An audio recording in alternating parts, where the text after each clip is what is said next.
All right, I do want to say more about isomorphisms, give you more detail about that, but I think it would be best to, in lecture B here, to start by just doing a more general review.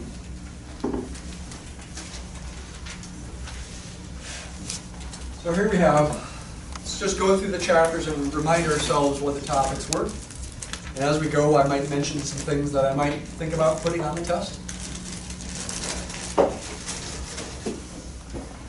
We had 7 chapters we've done so far, starting with chapter 0, which was really the longest chapter. That included content about sets, functions, equivalence relations, induction, and number theory.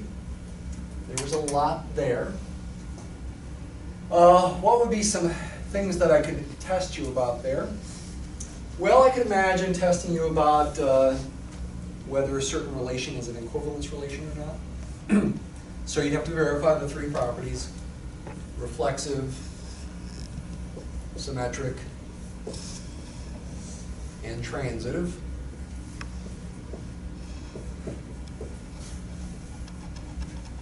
RST, alphabetical order. So I could give you some sort of thing that could possibly be an equivalence relation, and you'd have to verify that it is or is not. Just has to fail one of these to not be an equivalence relation. Could be a proof where you need induction.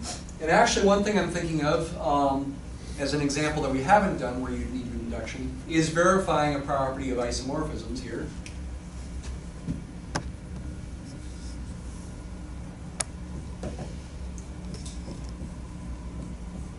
This property here.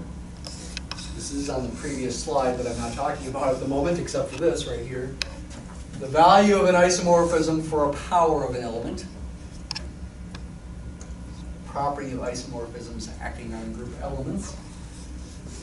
To prove this, at least in the case where, say, n is positive, would require induction.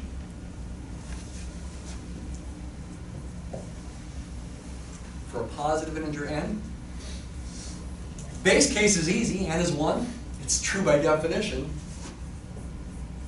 Since a to the first equals a and phi of a to the first equals phi of a, you're done. Right? You could put a 1 in there for extra emphasis, but that doesn't. Then you've got the inductive hypothesis. Assume it's true for an arbitrary k, say, and verify it's true for k plus 1. It's not too hard to do. You need to use the fact that that phi is assumed to be operation preserving, and you need to use your inductive hypothesis. That would be an example of a type of induction proof that could be in the test. We've done other induction proofs as well. Number theory, a lot of number theory in here, mostly in modular arithmetic. So we've got the main theorems that you need to use oftentimes, the division algorithm. We used it in a lot of proofs.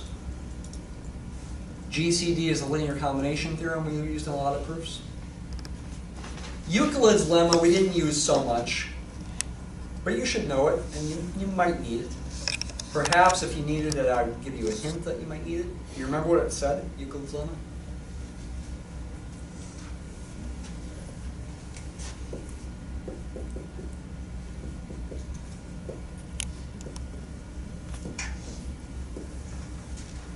I'll start it for you. Oh, go ahead. If P is a prime that divides AB, then P divides A or P divides B. Yep. If P divides A and B, we're assuming A and B are integers here. Integers.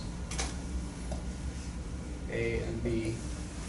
Then P divides A or P divides B. Book proves this with the GCD as a linear combination theorem. If a number is prime, it's relatively prime to any other number. That's something that should be pretty clear. If a number is prime, it's going to be relatively prime to any other number. You could also use the fundamental theorem of arithmetic.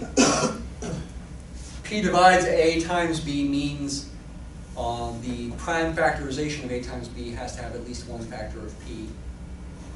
And if you split those apart, if you think about the prime factorizations of A and B individually, that P that's got to be in there has got to be in the prime factorization of one of these.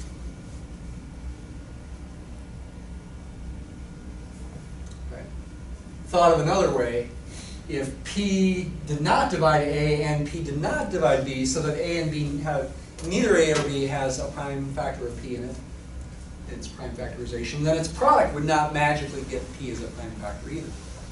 That would be the contrapositive argument.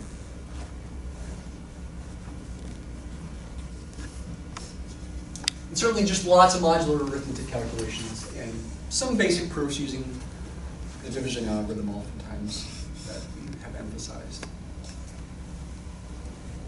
For example, the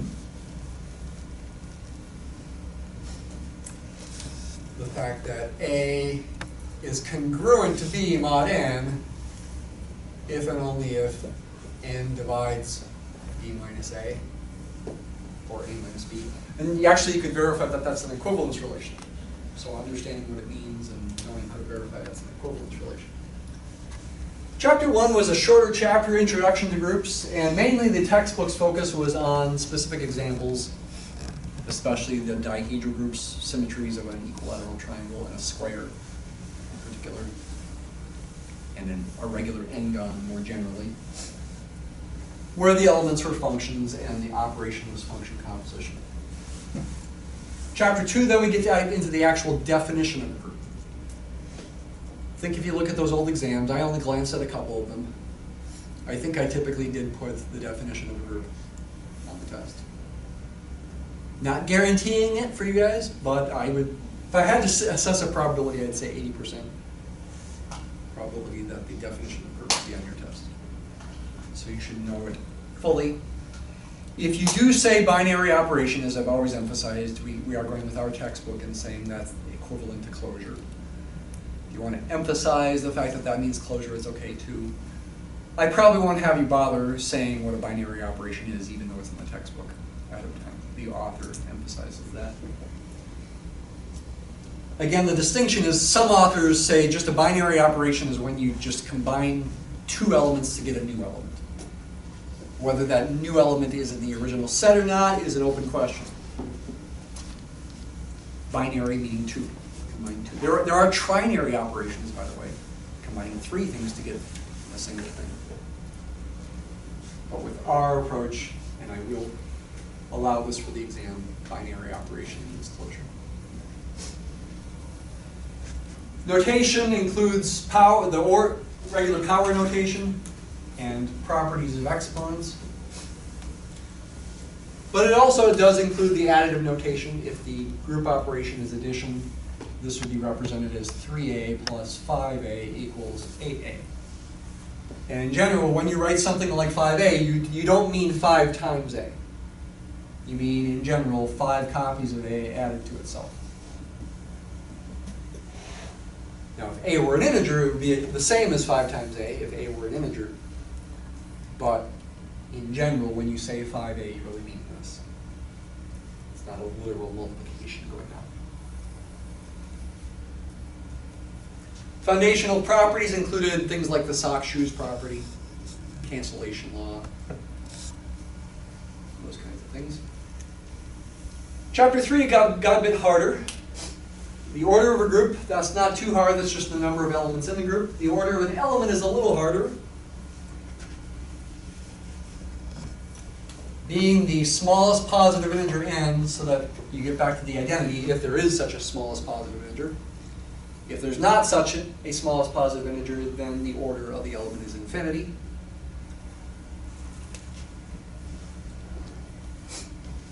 Definition of a subgroup. That is distinct from a subgroup test. Definition of a subgroup, got a group G and a subset H of G. When is H considered to be a subgroup? The definition is just that H is a group under the same operation as G. It does have to be the same operation. That's not a subgroup test, that's the definition of a subgroup. Subgroup tests are theorems that you can use to verify something with a subgroup. There's the 1-step, 2-step, and finite subgroup test. We mostly focused on the 1 and 2-step ones. Though in each of these things you do need to verify that H is non-empty first. So it's really, the one-step subgroup test is really more than one step. But effectively, the main thing you verify with the one-step subgroup test is if A and B are in H, which is the thing you're trying to show as a subgroup, then AB inverse is also in H. And that ends up verifying both closure and also the existence of inverses in the set H. That's one way to do it. The two-step subgroup test essentially breaks that into two steps. Got two elements of H, their product will be in H, so that's closure. And also the inverse of either one will be in H.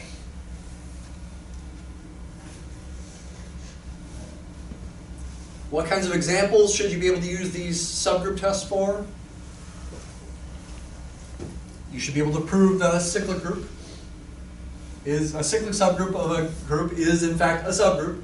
We call it a cyclic subgroup generated by A, but it doesn't need verification that it truly is a subgroup of the original group, where A is in G. Should be able to verify that the center of any group is in G, is a subgroup of G. That given any element A of G, the centralizer of the element is a subgroup of the original group. That the intersection of any two subgroups is a subgroup, or an arbitrary intersection for that matter of any subgroups is a subgroup. Proofs of those are pretty easy, actually. You just got to get your quantifiers right. With intersection, the key is to use the word and. Or an arbitrary intersection, use the words for all. Unions of subgroups, by the way, are not subgroups in general. I mean, it could happen to be a subgroup in a particular example, but in general, unions of subgroups are not subgroups.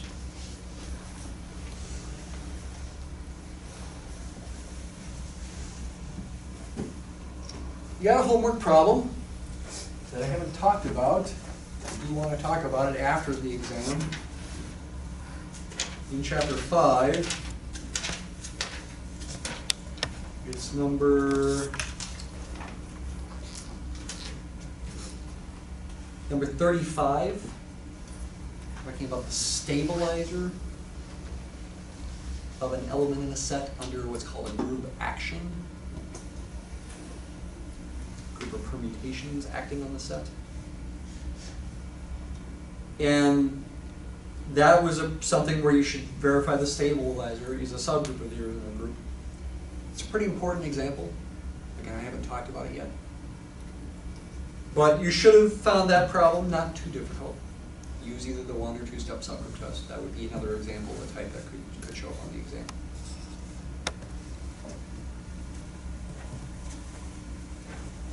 Chapter 4, cyclic groups and fundamental facts. We spent a lot of time with that. So you should know all those facts and be able to use them. Not that I'll necessarily have you state them. I mean, maybe the fundamental theorem of cyclic groups is something you should be able to state. I guess I will say that. The other ones, though, you know, I don't know that you need to memorize their statements. I guess I will say that besides the fundamental theorem of cyclic groups in chapter 4, you do not need to memorize the statements of the other theorems. But you should kind of know them so well that they're just intuitive. You should be able to identify whether a certain equation is true or false just based on intuitive knowledge.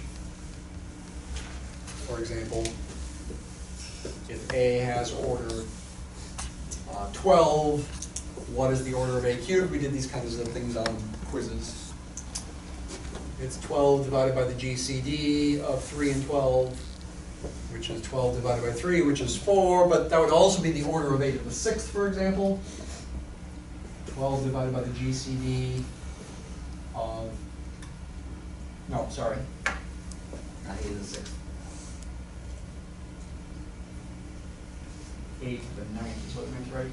12 divided by the GCD of 9 and 12, the GCD of 9 and 12 would be 3 again. Okay, so I mean, I quizzed you on these kinds of things. These are kinds of things you should be able to think about pretty quickly on the exam whenever you might need to.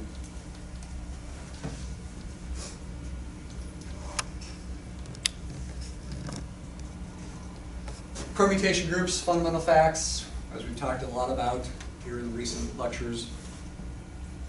For example, every permutation can be written as a product of disjoint cycles. It's a common thing that we've done. If you write it as products of two cycles, the number of two cycles is either even or odd for a given permutation. And there was that trick of the standard way of doing that, of writing it as a product of two cycles. There's the fact that disjoint cycles commute. There's the fact that the order of the product of disjoint cycles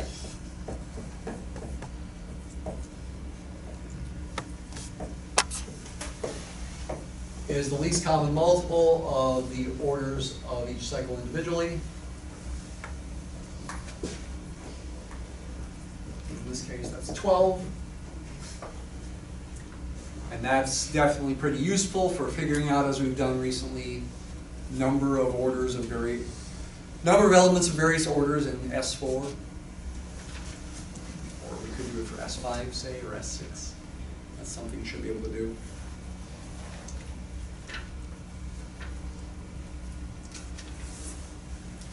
Definition of the alternating group. That's the collection of even permutations from Sn.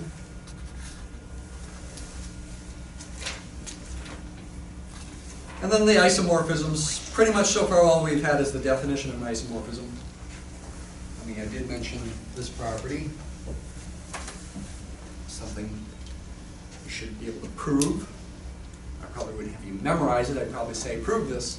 Assume phi is an isomorphism. Prove this is true for all positive integers n.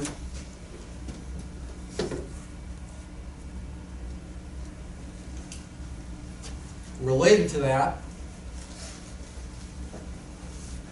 you should be able to prove that the order of an element and the order of its image under an isomorphism are the same. It would be related to this fact. You could use this fact.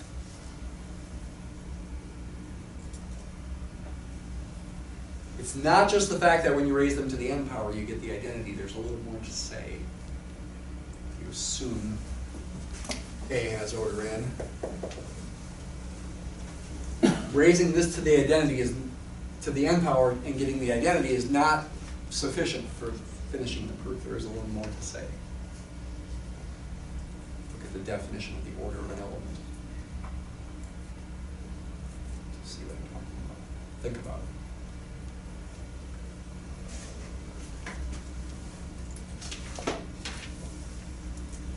it. There's a lot of stuff in chapter 6 we haven't done yet. We haven't talked about automorphisms. You should have read about them. Inner automorphisms. We'll save that stuff for Friday. It will not be on the test.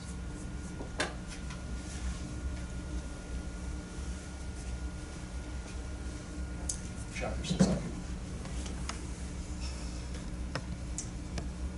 Maybe I'll just open it up for questions here in the last few minutes. Do you have any questions? I haven't started writing the test yet. I was grading some other tests this weekend. I plan on starting it today. So I don't know for sure what's going to be on the test, but do you have anything that you're just wondering, is that going to be in the test, or is it a possibility or not? Is it something we might ignore? You might have said this before, but is it just the theorems that have like actual names that we'll have to know for the test? Or yeah, as far as definition and theorem statements? Right. Yeah, that is a good question. I mean, again, pretty much every theorem in here has a description, at least. There are ones that you could call more names. Division algorithm, GCD's linear combination theorem, Euclid's lemma, Sock-Shoes property, one-step subgroup test, two-step subgroup test, which are theorems technically. So I think those are all names you should be able to write down in the theorem statements. I already mentioned the fundamental theorem for cyclic groups. So that's 7 I can think of. Any more for theorem statements? important enough to be able to state.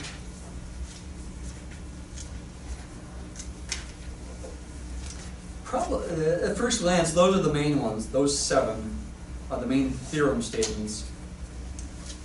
You should be able to write down. Should we say it again?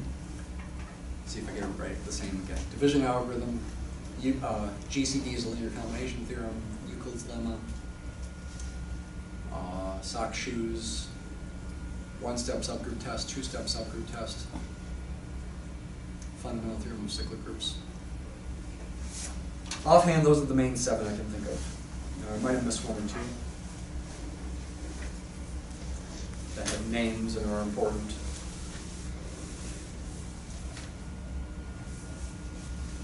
Most of the other ones, the theorems are described more than named. And they are facts that you should know and be able to use at any time. You don't have to quote the theorem number when you use a theorem. You don't have to memorize theorem numbers. If the theorem's got a name and you're using it, you should say what the name is.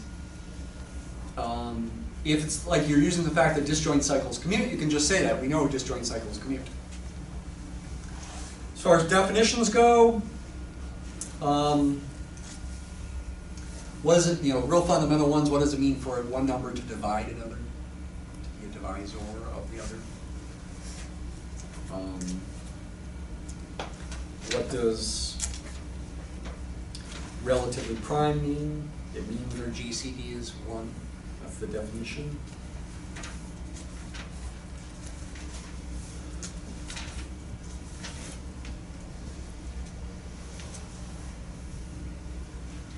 What is a function? And again, we're taking the sort of less precise notion of a function. It's just a rule of assignment that for every input gives you a unique output.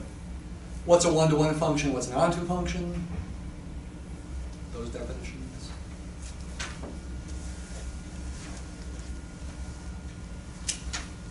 I mentioned definition of a group.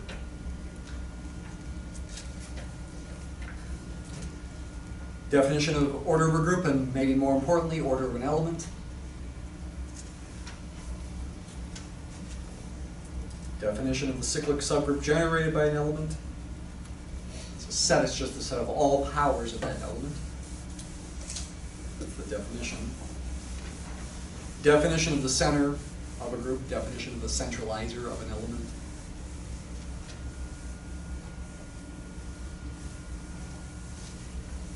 Definition of a cyclic group.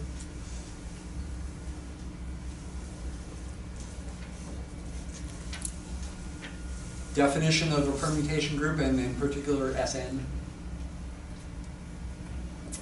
Again, the thing I emphasized in defining Sn was the word all. If you had to define Sn on the exam, you'd have to put the word all in an appropriate spot. I'll let you remind yourself where you would want to put that. Definition of an isomorphism.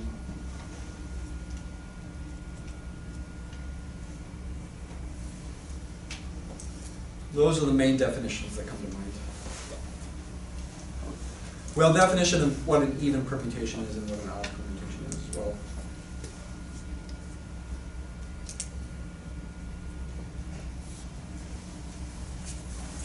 Any other questions? So some theorem statements, definition statements, probably some calculation problems, and some proofs. I'm not sure the relative weighting of those things yet.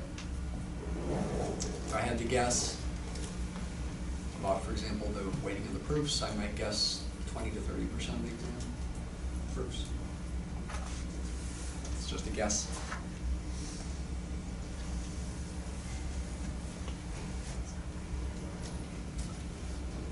Okay. See you earlier on Wednesday.